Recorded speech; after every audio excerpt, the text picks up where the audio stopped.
Hello, everyone, and welcome back to another episode of the Bridging Impact Podcast, the podcast that is passing wisdom to the next generation of athletes, coaches, and parents to transform leaders on and off the court.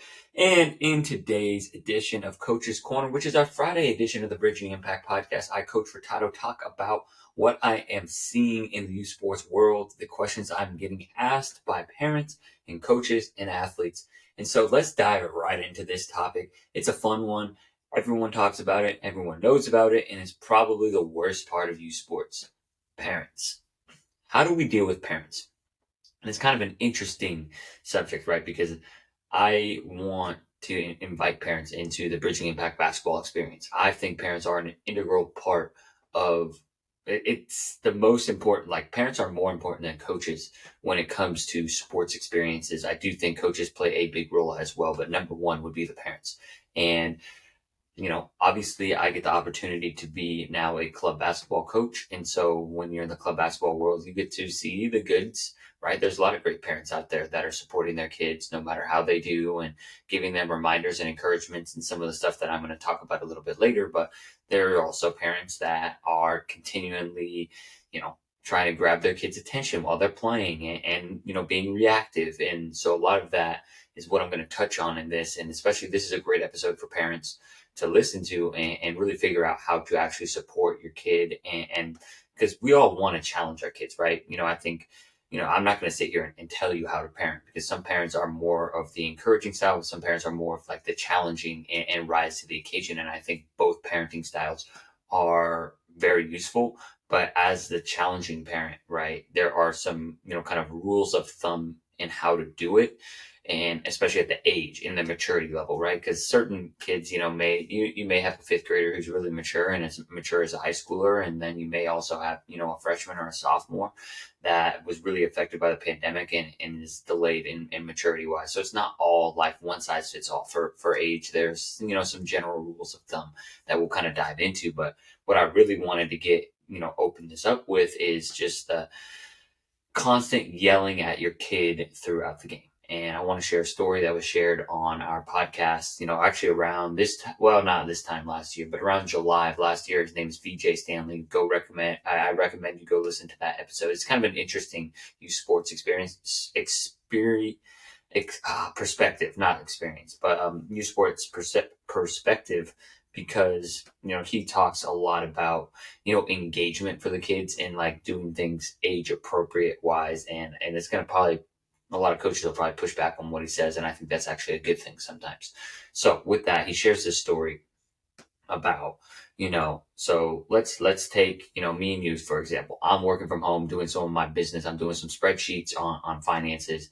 And, let's say my parents just came into my office every single day and were like, nah, don't input it into F4, input it into F5. No, don't do that. Don't analyze that data. Analyze this data. No, have you looked over here?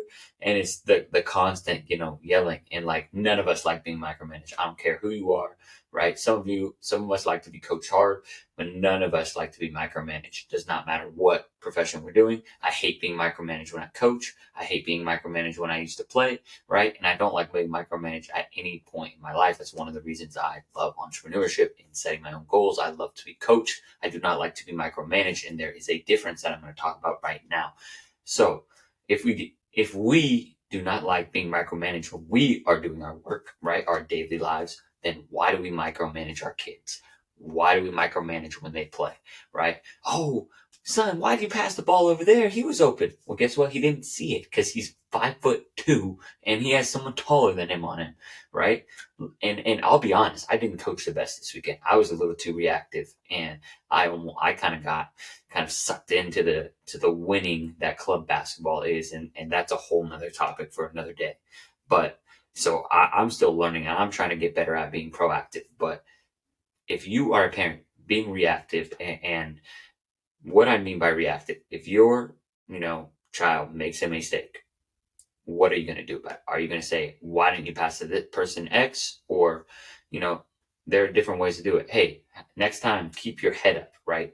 There's a difference between reminders and being reactive to a mistake. And we always want to make sure that we focus on the next play. You can't focus on fixing that mistake. It's in the past, it's history, and you have to be a goldfish, right? So we have to give them reminders, right? I'm not saying don't encourage, I'm not saying don't challenge them, but you must give them reminders, right? And so I'll give another good example. And it's better to do it before a mistake happens than after a mistake. So before a mistake, all right, you notice that your kid is dribbling down the court and just throwing at the ball wildly, right? A couple of reminders, all right? Number one, stay composed, son. All right, stay composed, player A. All right, dribble with your head up, see the floor, all right? Don't force things.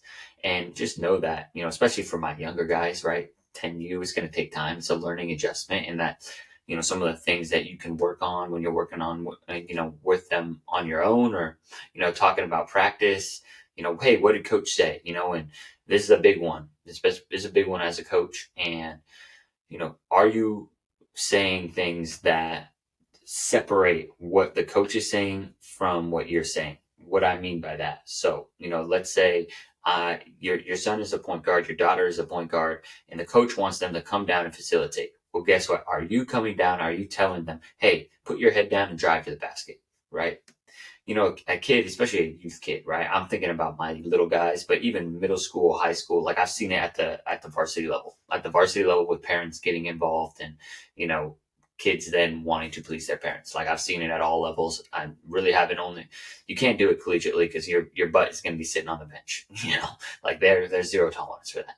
But you need to be somewhat aligned with the coach. You don't have to always agree with the coach. You don't have to agree with me and how we're coaching. But while the kid is on that team, right, you have the choice of taking your kid around, right, and going to coach to coach to coach, which I really do not recommend you do, because let's be honest, you cannot have everything you want in life. You cannot have, like, if you want to be a point guard, your job is not to put your head down as soon as you get the ball and go to the basket. It's not. Right? Is to facilitate. All right. When you get the ball, you can re-attack, right? When the gaps start to open. But if you put your head down and start driving right to the basket, it's over. It's done. And why are you telling your kid to do that? Right? Why are you telling your kid that they can do whatever they want to do in life? You cannot do that when you have a job. You know that, right? So that is one of the most frustrating things as a coach. And so you have to align yourself with a coach somewhat, right? If you want your kid to attack the basket, understand, hey, all right, make sure you do what coach wants you to do, swing the ball around, but when you get it and you find a gap, then you can attack, right? A little bit of both. And so just understanding that it's so much more. And you have to understand that when a coach is coaching a game, he is not coaching your kid, he is coaching the team. And I think that's one of the biggest things that I haven't experienced yet, but I see with other coaches. I see, like, hey, get my player in, hey, player A doesn't like when you do that, like a coach's job, he's doing his best. She's doing their best. And that's it at the end of the day. So we got reminders and encouragement. Just encourage them, support them at the end of each game, right? The car ride home. Are you supporting them or are you berating them? Like it may not be the best idea to talk about some of the mistakes. Talk about it the next day. Make a note of it next time when you're taking them to school. Hey, what did you see, right? Ask them questions. Don't always be telling them, because sometimes, if you're always telling them the answers, you're not empowering them to have the skills to eventually make those decisions and reads and skills in the game, right? You're not playing the game. We're done. I'm done. I play pickup basketball. That's it, right? I get to coach. That's my role now. And I need to do a better job of asking, hey, what can we see? And again, I'm always trying to challenge myself and be a better coach. I was not proud of how I coached last weekend. I was not. I didn't adequately prepare the team. It wasn't there. So I have to go back to the drawing board, prepare them better in practice, prepare them better before games. All right. And just understand that it's going to be a learning curve. And I think that's the other thing, is you can't have this expectation of winning every single game. And that's the problem with club sports, is when you're investing so much money, right? You have to start asking, why are you investing that money? Is it to win in fourth grade, or is it to develop your kid to become a better middle school and high school player when they grow, right? Youth sports are all about development. It's not about winning. It's not about winning. In the culture of club basketball, it's about winning. There's no ifs, ands, or buts about it. There's no way around it. Like, I feel it. I feel the culture, right? You don't want to get your butt kicked, like that's just what it is. For better or for worse, I think there's some pros to club basketball that, you teach and you work at an elite level. But I do think unfortunately weeds out kids who are slower to develop in the game of basketball that may, succeed later on, that are late bloomers, but get discouraged early. So that's the one thing. Like if they're getting their butt kicked, please continue to encourage them to keep playing. Don't, be like, hey, quit now. Like there's a percentage that a lot of kids, end up quitting by the age of 11 and even higher at the age of 13 because of the pressure. We should not be putting our kids in the pressure cooker at a young age. It should still continue to be fun. And again, I'm not saying don't challenge them, especially for those that are more advanced and love the game. You need to challenge them.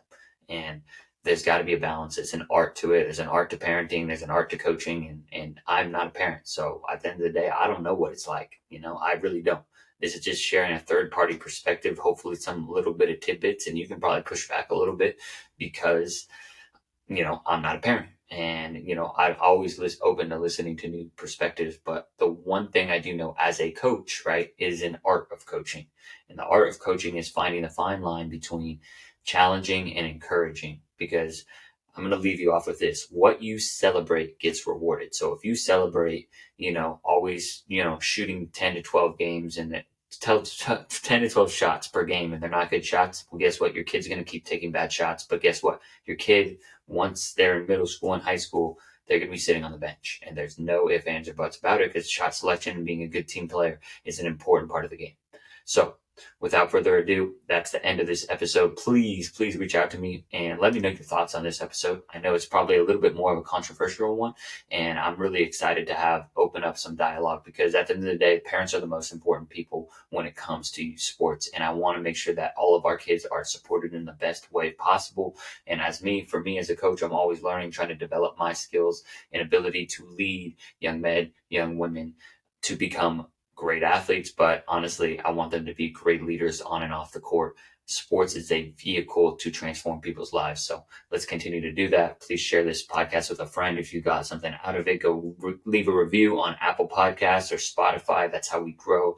Got some really good, fun guests coming up in the pipeline, and we are growing this podcast, growing the business. And I'm really, really grateful for those of you that take the time out of your day to listen. I would love to have a conversation with you all, whether it's via DM or we get on a phone call, however you want to do it.